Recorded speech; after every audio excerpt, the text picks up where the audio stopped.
제가 오늘 단 하나의 범인이 있다 그랬잖아요. 그 범인을 찾으려면 일단은 고통과 통증의 차이를 알아야 돼요. 고통하고 통증은 차이가 있을까요, 없을까요? 고통하고 통증은 차이가 있습니다. 차이가 있으니까 이름이 다르겠죠? 예. 통증은요, 이 객관적이고 육체적인 통각을 얘기하는 거예요. 통각. 자, 누가 히음법을 꼬집었어요. 지금 꼬집어 보세요, 한번. 통증이 있나 없나?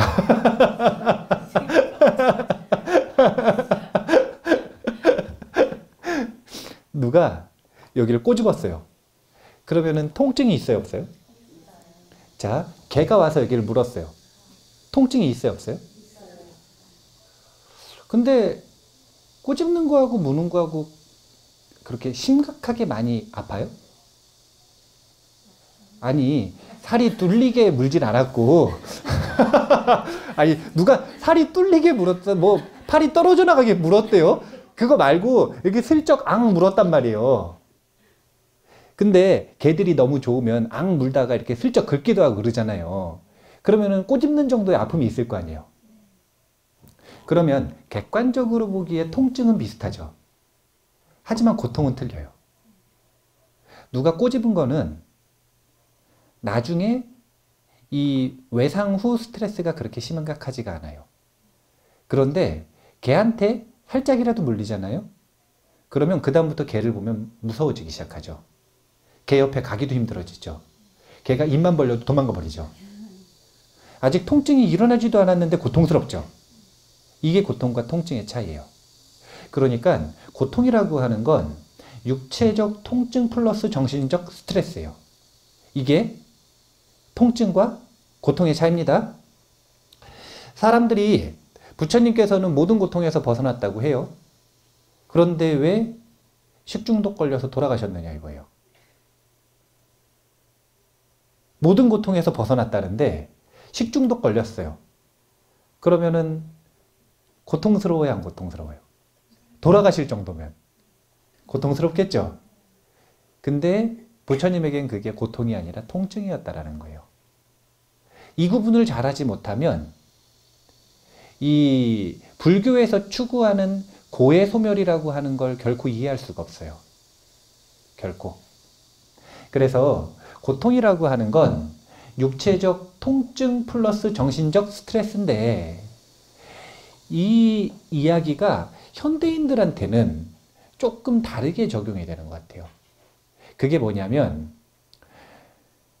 대부분의 고통이 소수는 육체적 통증을 동반한 정신적 스트레스고요.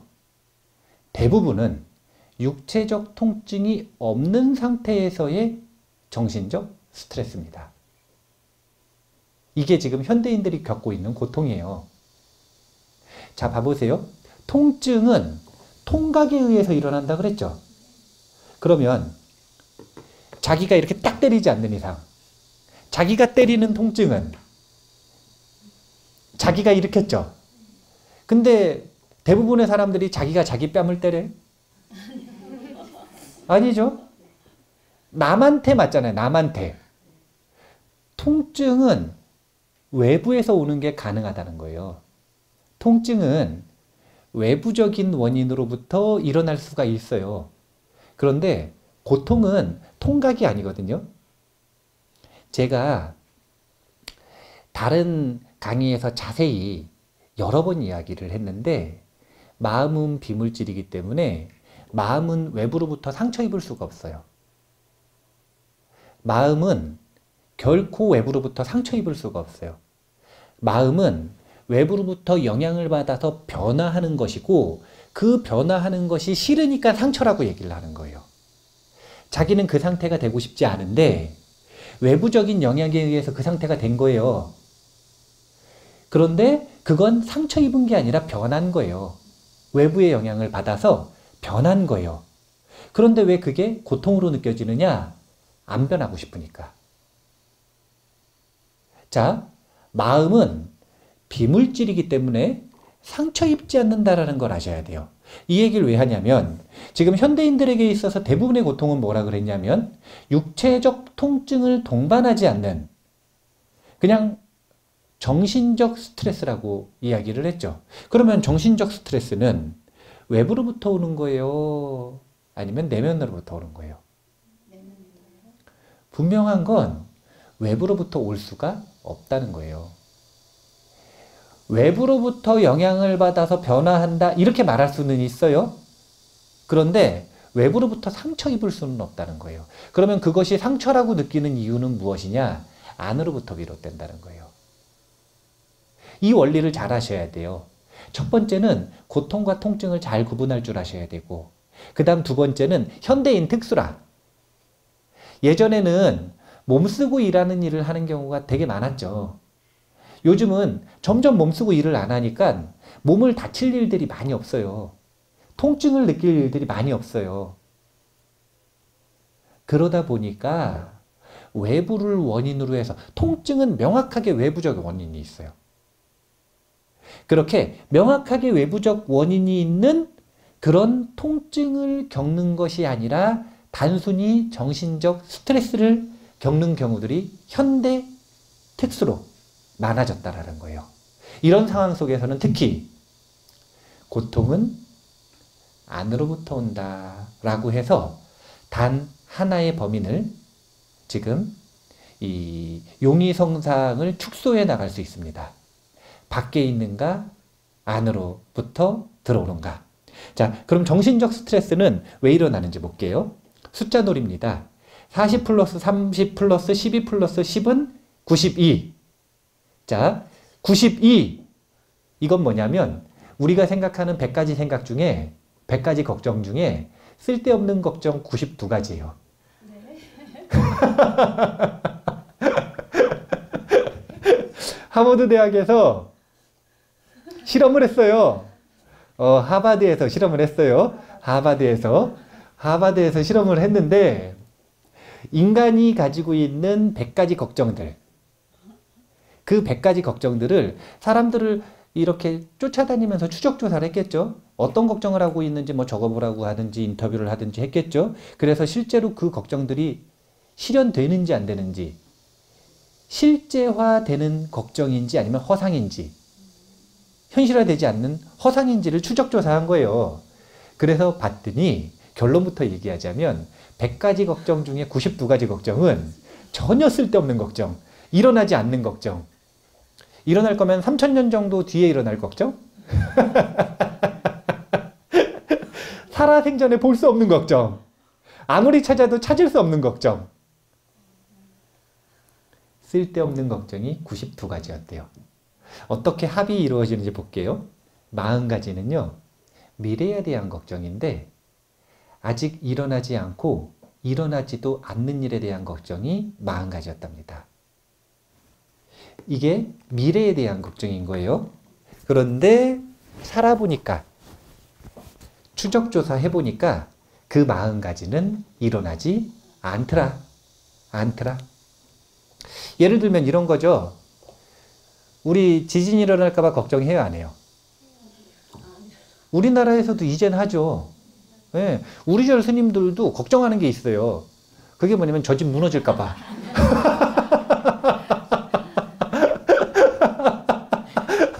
저 집에 금 갔다고 저 집 무너질까봐 걱정을 해요. 근데 전문가들은 걱정할 필요 없다 그러거든요. 전문가들은 10년 뒤에도 안 무너진다 그래요. 어떤 면 무너진다 그러냐면 혹시 지진이 일어나면. 그 정도면 무너질 수 있다 이거예요. 근데 혹시 지진이 일어나면 멀쩡한 집도 무너지잖아요. 이 얘기 무슨 얘기냐면 멀쩡하다 이거 아니에요. 근데 근거들도 다양해요. 금이 점점 가고 있다. 내가 이 나의 시선으로 볼 때 점점 기울어지는 게 보인다. 뭐 0.1도쯤 더 무너졌다. 저기서 자보니까 거꾸로 자면 허리가 꺾이는 것 같다. 기울기 때문에. 옆으로 자면 옆으로 굴러간다. 온갖 근거들을 가지고 걱정을 하는데 그렇게 40가지는 미래에 일어날 일들에 대한 걱정이었고 결코 일어나지 않을 일에 대한 걱정이었다. 자, 그러면 30가지는 무슨 걱정이냐면요. 이건 더 웃겨요. 그게 뭐냐면 과거에 했었던 일 때문에 일어나는 걱정이에요. 과거에 이미 지나간 일은 바꿀 수가 없는데 그 바꿀 수 없는 쓸데없는 걸 이렇게 바꿨으면 저렇게 했으면 이렇게 했어야 됐는데 저렇게 했어야 되는데 이렇게 했으면 저렇게 됐을 건데 비자를 안 떨어졌어야 되는데 어떻게 다른데 이제 온갖 과거를 붙잡고 하는 걱정 그게 30% 정도가 되더라 이거예요. 그러면은 12가지는 뭔가 12가지는 뭔가 그건 뭐냐면 나에 대한 걱정이 아니라 남에 대한 걱정. 내가 전혀 바꿀 수도 없고 영향도 미칠 수 없는 남의 인생에 대한 걱정. 야, 저 사람은 저래 해가지고 어떻게 할 거냐. 저 사람은 저런 선택을 해서 어떻게 할 거냐. 저 사람은 저리 살아가지고 어떡하지? 온갖 걱정을 다 하는데 제가 만약에 남에 대해서 그렇게 걱정을 해줘서 그 사람의 삶에 도움이 된다면 이만큼이라도 그 사람의 삶이 바뀔 수 있다면 걱정하라고 하겠는데 정말 1도 도움이 되지 않는 남에 대한 걱정을 12%를 하고 있더라 이거예요. 12%를 남에 대한 걱정에 사로잡혀 있더라. 그러니까 밤에 너무 걱정스럽고 생각이 많아서 잠을 못 자겠다 이거예요. 누구 걱정하고 있나 봤더니 옆집 강아지 걱정하고 있는 거예요.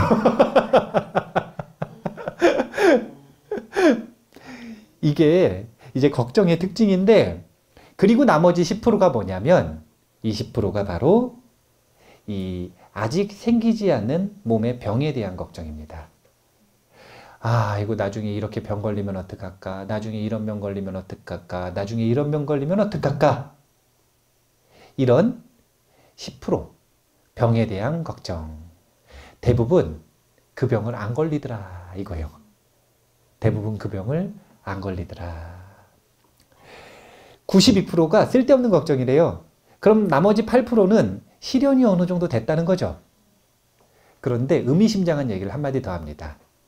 그게 뭐냐면 8%가 실현이 되긴 됐는데 별로 중요하지 않는 일이었대요. 그렇게 걱정할 만하지 않은 삶에 큰 영향을 미치지 않는 별로 중요하지 않은 일. 그러니까 뭐 이런 거 있잖아요.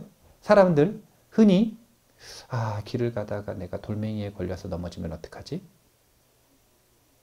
한 번이라도 걸려서 넘어져가지고 창피당한 사람은 그런 걱정을 하잖아요.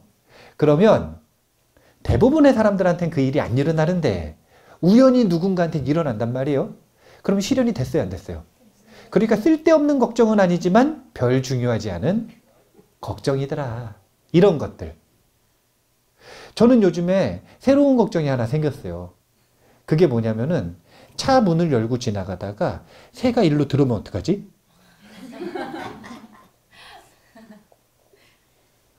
그래가지고 차 문을 크게 안 열고 다녀요. 약간 그런 걱정에 사로잡혀 있거든요. 근데 그런 일들은 일어나요, 안 일어나요? 안 일어나죠? 예. 안 일어나죠. 이런 쓸데없는 걱정. 현실화 되더라도 별 중요하지 않은 걱정. 인생을 망치는 것도 아니고 인생이 끝나는 것도 아니고 인생의 방향성이 완전히 바뀌는 것도 아닌 쓸데없는 걱정들. 이런 걱정들 때문에 우리가 고통스러워하고 있다 이거예요. 고통스러워하고 있다. 우리가 가지고 있는 스트레스라고 하는 건 다른 게 아니에요. 걱정이잖아요. 두려움 때문에 생기는 생각들, 걱정, 근심, 그것 때문에 우리가 고통스러워하는 건데 그 고통스러워하는 원인들이 대부분 쓸데가 없더라 이거예요. 쓸데가 없더라. 92%는 일어나지도 않은 일, 8%는 일어나도 중요하지 않은 일. 그런데 왜 우리가 그런 걱정들에 사로잡히는 줄 아세요?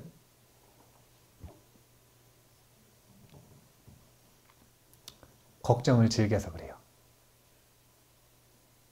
걱정하는 습관이 있기 때문에 심지어 사람들은 마음이 편해졌을 때 걱정거리를 만드느냐고 미래에 대한 계획을 세우고, 걱정거리를 만드느냐고 과거를 반성하고 과거를 곱씹고 과거를 편집하고, 이렇게 다시는 안 해야겠다.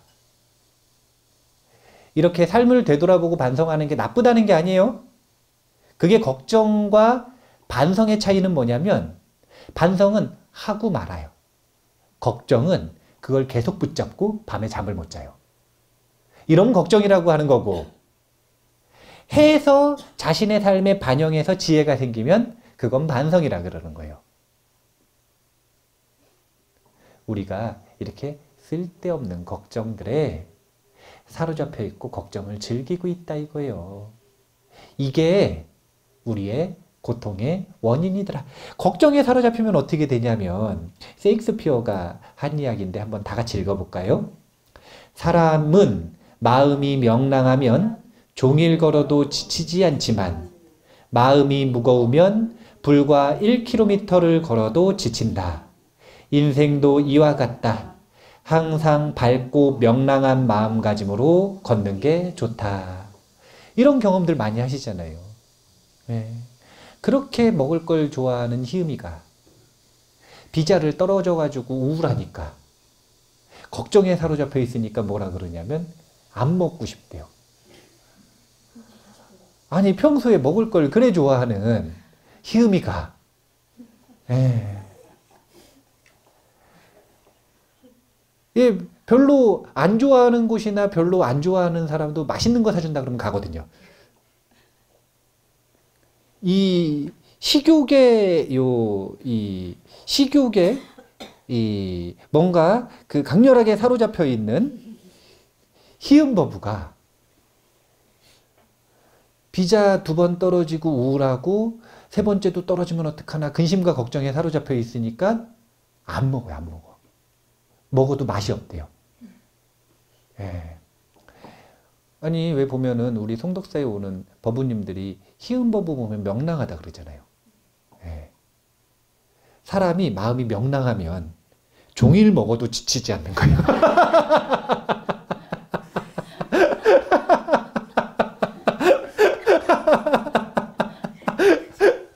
그런데 마음이 무거우면 조금만 먹어도 지치는 거예요.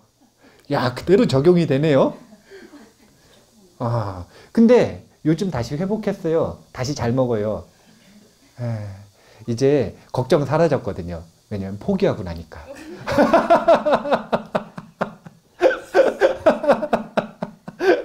포기하고 다른 길 찾았더니 다시 이제 마음이 괜찮아졌어요. 그러면 그 고통의 원인은 그 누구지? 희은버부님 누구한테 맞았어요? 통증 아니죠? 그건 뭐 때문이냐면 고통이잖아요. 정신적인 고통. 정신적인 고통. 그러면 그 정신적인 고통이라고 하는 것은 왜 일어났느냐 이거예요. 그